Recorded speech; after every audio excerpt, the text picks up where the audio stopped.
Bismillahirrahmanirrahim. Assalamualaikum warahmatullahi wabarakatuh. Puji syukur kehadirat Allah Subhanahu wa Ta'ala yang telah memberikan kita nikmat kesehatan sehingga kita masih bisa melakukan aktivitas sehari-hari. Dan serta salam kepada Nabi Muhammad SAW, Nabi yang membawa kita dari alam gelap gulita menuju alam terang benderang seperti yang kita rasakan saat ini. Baik, pada kali ini saya selaku moderator presentasi kelompok 3 tentang sindrom burnout pada mata kuliah psikologi industri. Pada ini kita akan menyelesaikan tugas final pada semester ini. Yang dia dosen pengampu itu Ibu Tenri SP Diap Mojo. Di ini kita disusun oleh beberapa anggota. Yang pertama itu ada Rizky Widya Stuti, kedua Mahael Satoshi Nagam Pangaja, yang ketiga Muhammad Afkil Pikran Manansailan, yang keempat Sriana Umar, dan yang kelima Hairunisa, dan keenam Muhammad Sulhaid, saya sendiri. Baik, mungkin itu saja. Saya persilakan kepada presentator untuk memaparkan materinya. Sekian. Assalamualaikum warahmatullahi wabarakatuh. Perkenalkan, saya Rizky Widya Stuti dengan NIM 2109 0350 2139. Baik, saya akan menjelaskan tentang sindrom burnout. Pertama-tama saya akan menjelaskan tentang apa itu burnout dalam istilah sumber daya manusia, yang dimana yang sering disebut dengan kejenuhan dalam kerja. Sindrom psikologis yang muncul sebagai respon individu terhadap stres di tempat kerja, yang dimana menurut Brill pada tahun 1984, burnout merupakan reaksi psikologis terhadap stres kerja berkepanjangan yang disebabkan ketidakpuasan dalam bekerja, tekanan pekerjaan, dan ketidakharmonisan. Sedangkan menurut Staten pada tahun 2018, burnout adalah sebuah keadaan yang melemahkan seseorang sebagai akibat stres yang luar biasa. Jadi burnout adalah kelelahan emosional dan mental yang berkepanjangan di tempat kerja sebagai manifestasi stres kerja yang memperburuk kondisi fisik dan mental karyawan. Selanjutnya saya akan menjelaskan pada intinya, yaitu sindrom burnout, di mana sindrom burnout adalah dampak konseptualisasi yang diakibatkan oleh stres kronis di tempat kerja yang tidak perlu diperhatikan untuk mencapai kesuksesan. Dan ini adalah ciri-ciri dari 3 dimensi: meningkatkan energi atau melemahkan, menjauhkan mental dan dari tempat-tempat di mana kamu berada, atau signifikan negatif dari hal-hal tersebut yang meningkatkan efektivitas profesional. Sindrom kelelahan kronis atau chronic fatigue syndrome adalah kondisi yang ditandai dengan rasa lelah sepanjang waktu selama lebih dari 6 bulan, tanpa ditandai dengan penyebab yang jelas. Gejala lain mungkin dialami oleh penderita sindrom kelelahan kronis meliputi menggigil, berkeringat di malam hari, kegangguan dalam pencernaan, dada berdebar atau mati rasa, bahkan kesemutan pada bagian tubuh tertentu. Sekian dari penjelasan saya. Wassalamualaikum warahmatullahi wabarakatuh. Assalamualaikum warahmatullahi wabarakatuh. Perkenalkan, nama saya Mahael Satoshi Naga, pengajar dengan NIM 210903502140. Di sini saya akan melanjutkan materi dari teman kelompok saya. Ciri-ciri sindrom burnout. Pada dasarnya hampir setiap orang pernah mengalami stres karena pekerjaannya, namun tidak semua orang mengalami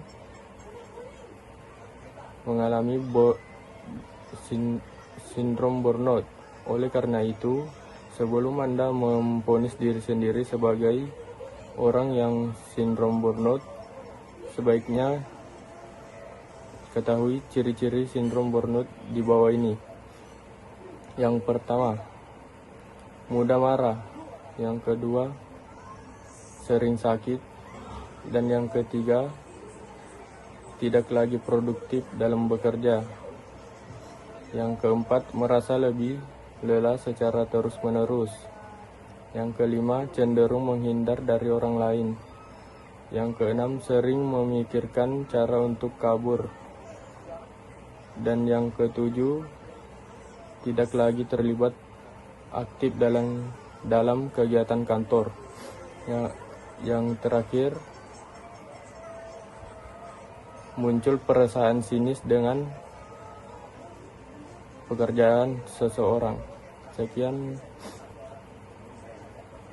materi dari saya. Wassalamualaikum warahmatullahi wabarakatuh. Assalamualaikum warahmatullahi wabarakatuh. Perkenalkan, nama saya Muhammad Akil Fikran Manan Sailan dengan NIM 21090350214. Baik, kali ini saya akan melanjutkan materi yang telah dibawakan oleh rekan saya sebelumnya. Yang pertama, fase ciri-ciri mengalami sindrom burnout. Setelah mengetahui pengertian dan ciri-ciri burnout Anda juga perlu mengetahui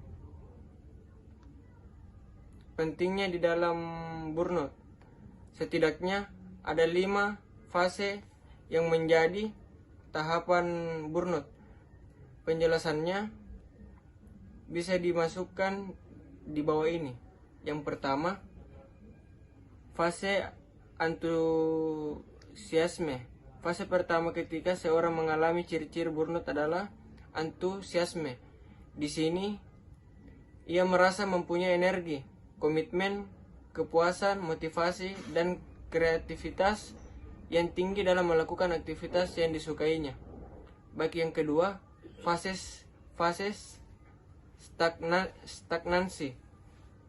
Fase kedua dari burnout adalah menyadari bahwa Anda mulai merasa tidak puas dalam melakukan pekerjaan. Sakit kepala serta berbagai keluhan fisik lainnya juga menandakan Anda berada pada tahap stagnasi.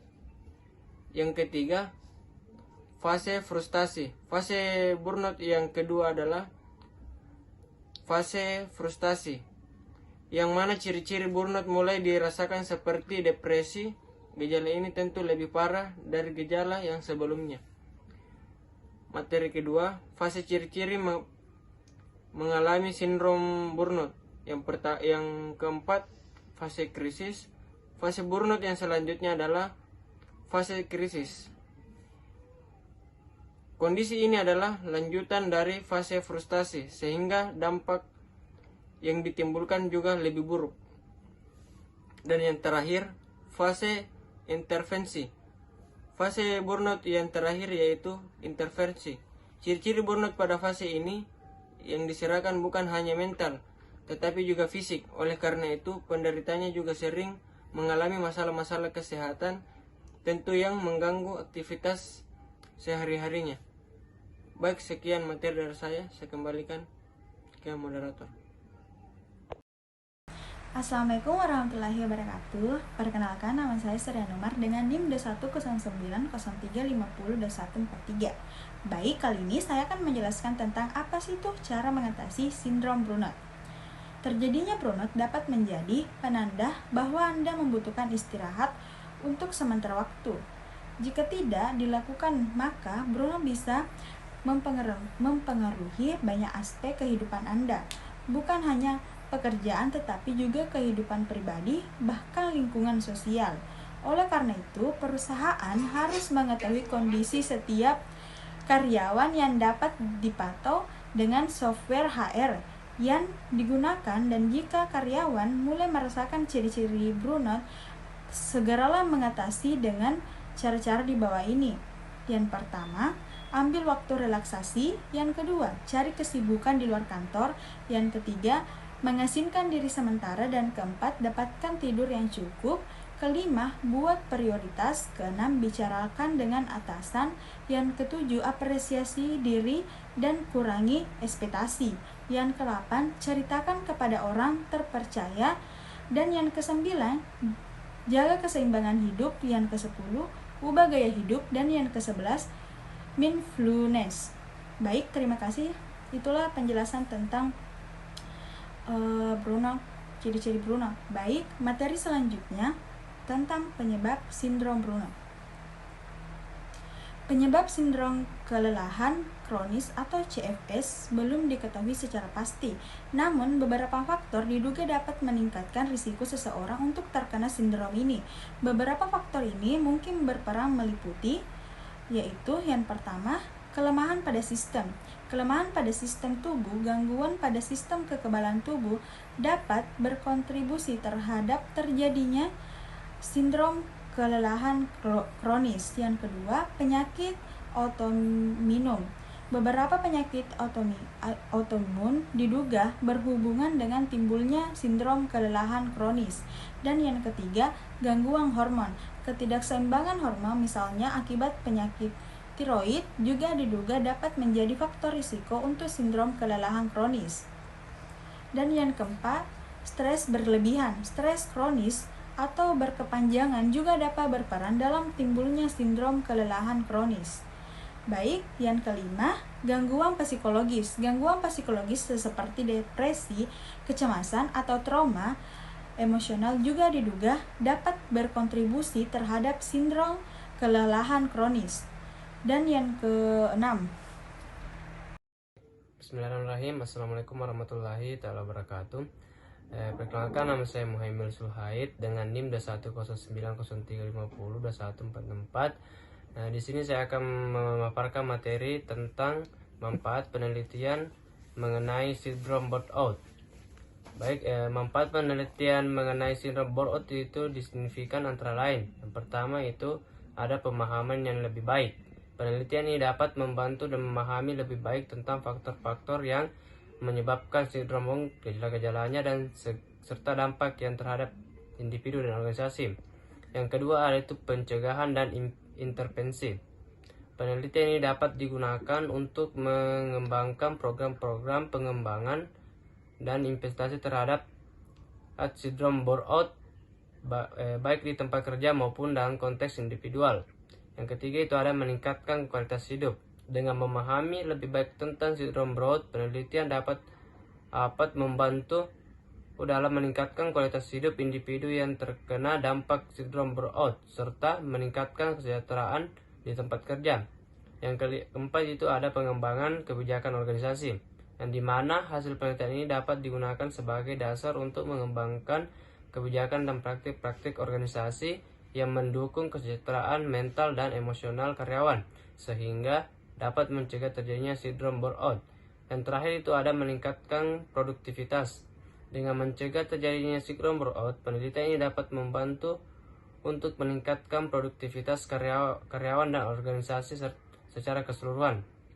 Baik, itulah tadi materi dari saya. Sekian, saya kembalikan ke moderator. Assalamualaikum warahmatullahi wabarakatuh. Perkenalkan, nama saya Hairunisa dari kelas manajemen E.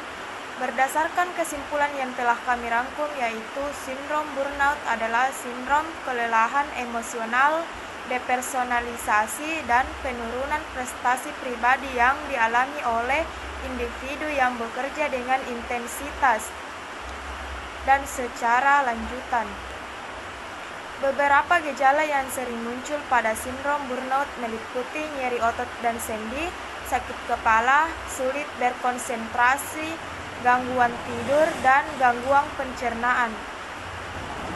Penelitian mengenai sindrom burnout memiliki manfaat yang signifikan, antara lain meningkatkan pemahaman tentang faktor-faktor penyebab gejala dan dampak sindrom burnout, serta dapat digunakan untuk mengembangkan program pencegahan dan intervensi, meningkatkan kualitas hidup individu yang terkena dampak sindrom burnout, dan mengembangkan kebijakan dan praktik-praktik organisasi yang mendukung kesejahteraan mental dan emosional. Upaya yang mengatasi sindrom burnout meliputi menjaga keseimbangan antara urusan pribadi dan pekerjaan, meluangkan waktu untuk bepergian atau bersantai, melakukan aktivitas yang menjernihkan pikiran, mencari dukungan pada orang terpercaya, dan melakukan kegiatan yang menyenangkan. Sekian dari saya. Wassalamualaikum warahmatullahi wabarakatuh.